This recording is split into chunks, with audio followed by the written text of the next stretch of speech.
So it was 2017, and I was a sophomore in college. I had no idea what I wanted to do with my collegiate career. I was really, really confused, and I didn't know the right next step for me. And so the decision I made was to move from home into an unfamiliar place with unfamiliar people and unfamiliar surroundings.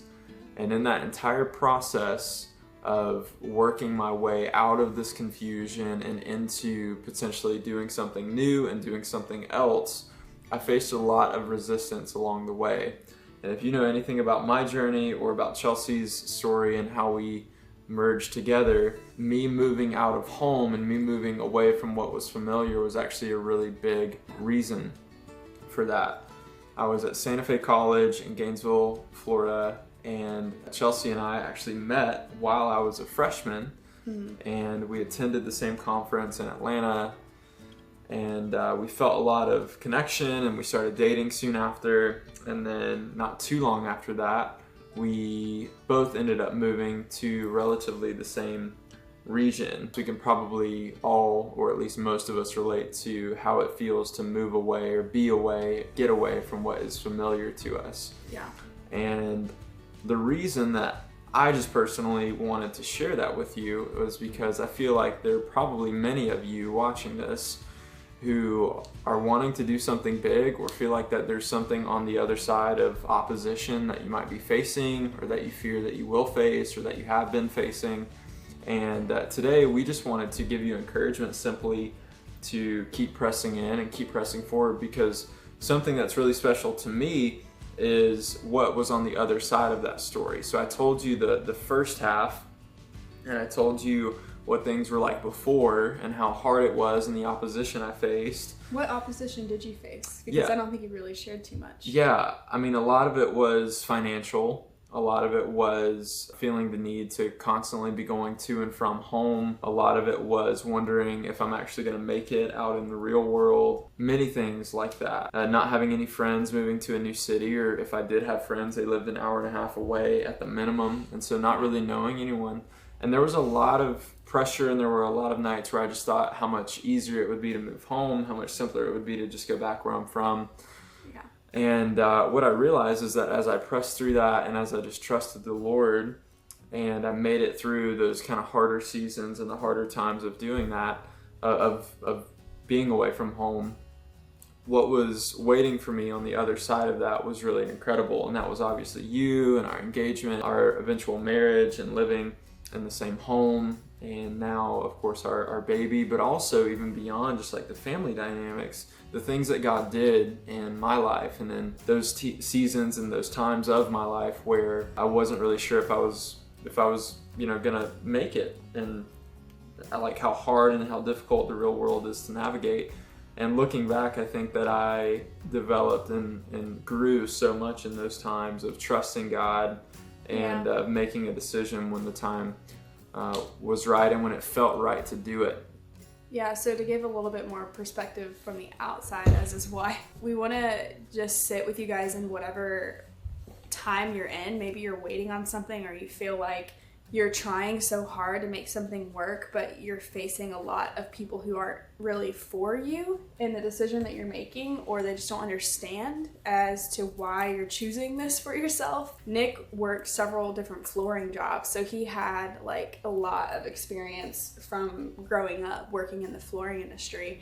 And I watched him work a commission-only job where he would come home, when we would want to spend time together. We were dating and then engaged, and I watched him just be so like up and down with just not knowing if he's going to be able to pay his bills. And then one month, being blessed incredibly because he sold a really great floor, but not knowing if the next month he would get paid at all. So it would just be really fluctuating, and then just feeling like that tie to family, because when you're the youngest sibling, at least he's expressed that like he just has this like deep love for his family, wanting to always just kind of be there for them, but yet wanting to start a new family like with us together. So there was a little bit of some challenges along the way of like him when he would have a financial struggle, you know, sometimes venting to family, and then they say, well, just come down here and we'll give you a flooring job and you can be paid. And then, which was great. Yeah, it was a great offer, but it kept us kind of like going back and forth in like our commitment of like, we're adults, we're gonna go through these tough times and like figure this out together, rather than like always relying on family. And I think that is like the big break from the life that you lived as an adolescent growing up and figuring out how to do things on your own, even if they're hard and you could accept help, but maybe this time you're deciding not to because you need to learn. In order to learn, you have to fail a little bit. Yeah. And I feel like we failed quite a lot, either together or separately, and we just got to see each other do that. Yeah. And alongside of that, I remember being in middle school. I don't know if you guys can recall just middle school years of just oh my gosh, they how were hard, so bad. How everyone hard. Smelled. The girls were wearing about a 6-inch layer of makeup. That was me. That was me. Oh my gosh, the guys. I wore rainbow makeup to school every day because I thought it was so cool. All the dudes smelled like Axe body spray, and they were all just carrying it at like that. My when brother I think of, smelled like that. Oh my goodness! When I think of middle school, that's like all I can smell. Like I can smell my middle school years in a bottle of Axe Phoenix body spray. Oh my heavens. And then I think the girls always used to carry around those little spritz bottles. Oh yes, the Victoria's Secret pink spray bottles, or Bath and Body Works, which, oh my gosh, I could go on a whole rant about those. But literally, if your lotion says it's flammable. So in middle school, I struggled really hard with friendships. I didn't really know how to find like a true friend that wants what's best for me, but rather than like a posse of people that gossip about others in our school. And I noticed that in the friends that I hung out with, and I wanted to find those core women, or the core few friends of mine. And I started to towards the end of middle school in 8th grade and into high school. But in that process, I was looking for some sort of outlet, and I stumbled on YouTube, and I saw YouTubers like Fred Fogelhorn and Jenna Marbles and Michelle Phan, and I was heavily inspired by the makeup world and just the characters that people could play and how they could change up their look and just become somebody different. Because I kind of in a way wanted to escape the life that I lived in middle school. I like wanted to experience something that was different than like my day-to-day life, and so I was like, why don't I learn how to do makeup and like make myself look different and create this character? And I just loved seeing Michelle Phan do that and other YouTubers. As I continued, I got this email from this random guy that worked for NYX Cosmetics, NYX Cosmetics. It's kind of a merge between high-end and affordable makeup, like right in the middle. And they said they were doing this thing called the NYX Face Awards. It's an online beauty competition. And I was like, well, surely I could never succeed in something like that. I'm 14 years old. I'm just now teaching myself how to do makeup, and I am young, you know, like there's no way. And this is like the first time they've done something. So I did it anyway. I submitted a video of me doing my makeup outside. I think that was my thing. I did makeup outside and I recorded it. And I ended up in the top 6 of the NYX Face Awards in person.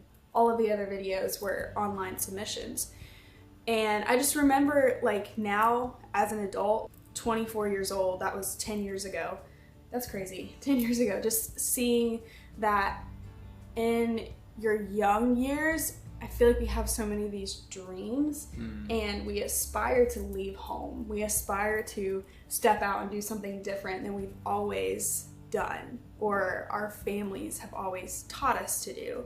Maybe there's a family business, or you continue what the family does, or you continue what everybody else has associated you with because you're so-and-so, whatever it is. I just found myself like wanting to do something different, and I remember doing it because I feel like as you're younger, you kind of just have that vigor to try new things. And as you're an adult, it gets harder to do that because you get more responsibilities. And so I think we were just inspired lately with these stories, and as we reflect, like, what is that thing that maybe God has told you to do or is placed in your heart. Just that thing that you think about and you just can't stop thinking about it, and you wonder if you should take the jump, or you wonder if the time has passed you to go back to school or to start the business or to like whatever that is for you. I mean, it was different for me than it was for you, and I'm sure it's different for you than it is for us. Because you would wake up and just be so like ready to just learn about evangelism and share the gospel with people, and I would wake up feeling like I had 10 different passions, but they all somehow related, and I was like, okay, what do I do with this? So whatever camp you find yourself in, maybe you're very multi-passionate or you have that one thing, then whatever it is, like just take a step in that direction. And think of life. I've done this for, gosh, I think I was doing it before I even knew. Like I could consciously be aware that I was doing it, but I had always thought of my life in the sense of a story. Like, what story has been written so far? And then there's this one page where, you know, Jesus changes everything. The whole story changes in a moment. And then this new journey sets out, like this new chapter sets out, is in motion. And I just want to make the me at the end of the book proud of me at the beginning of the book. And I want to see this like character unfold throughout these pages that God is writing. And I think that God's writing your same book. I think he's writing the same book over your life, and I just want you to get to the end of that book, you being on that final page of the book, and you flip back to those earlier pages and you look and you say, that's where it all changed. Like, that's where I'm so glad that page is in my book, because if that page wasn't in my book, if I hadn't done that one thing, if I hadn't stepped out in faith, if I hadn't taken the risk right there, then I surely wouldn't be here on this last page. Yeah, I just think a lot of us are being called to step out of old mindsets, of old ways of doing things, and out of that belief that it's always going to be the same, because you're able to change the trajectory of generations to come. Like, we have been given that. Think of like a race on a track where, I don't know if you guys ever did track and field, but whenever somebody's passing the baton after doing like a lap or two, whatever race it is, and as you speed up to hand it off, like it's like a surge. Like, that's kind of what it feels like for somebody to come alongside you and say, hey, you're not only not alone in this, but like, I see you, I want you to do this. And that's what we want to be to you guys right now. Like, we see you, we know that God has instilled dreams and visions and like just passions inside of you that should not be lost. And we want to help you like pass that off. You know, we don't believe it should just be held to yourself. And like, it moves us to tears sometimes thinking about people like losing that direction or that like vigor that God's placed inside of you. And we've lost it a lot in our own life, of just feeling like the pressure of responsibility and of being this, and this as we get older. But I think when somebody comes next to you and just reminds you, hey, you're a child of God, and these are the dreams that God's given you. You have the resources. Here's what I'm going to highlight to you. Go with it. Like, run with it. And you don't have to know all the answers. I've been running this thing 10 years. I still don't know all the answers. And don't let that be a deterrent for you. Don't let excuses be a deterrent for you. If you feel like, you know, you need to be doing this, making YouTube videos. I'm not a professional YouTuber, and it's not too late to get on YouTube, despite what critics say. Like, if you're good and you've got a message and you know like that God's put something in you, then do it. I mean, if you know that you want to start a business but you're just not sure how, like, figure it out. Buy the books. Like, look at all the like whatever. I mean, anything can be figured out. Anything can be done. Anything can be accomplished with God, and then with also just determination. I'm absolutely certain of that. It's not because like I'm special, but it's just because I've seen it. I've seen it so many times. I've seen it in my own life. I've seen it in hundreds, if not thousands, of other people's lives.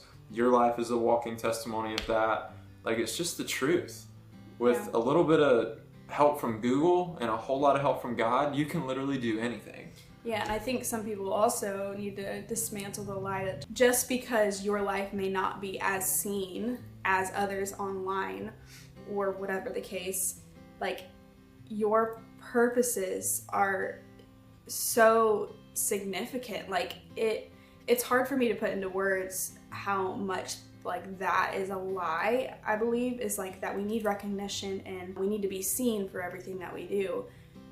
I think the ultimate example that we see as the life that we follow Christ is doing things in the hidden places, being a friend to those that need a friend without posting it on social media. Like, there's been so many times where we just wish we could live a life that is away from social media, but we know that God has us here for a reason, for right now.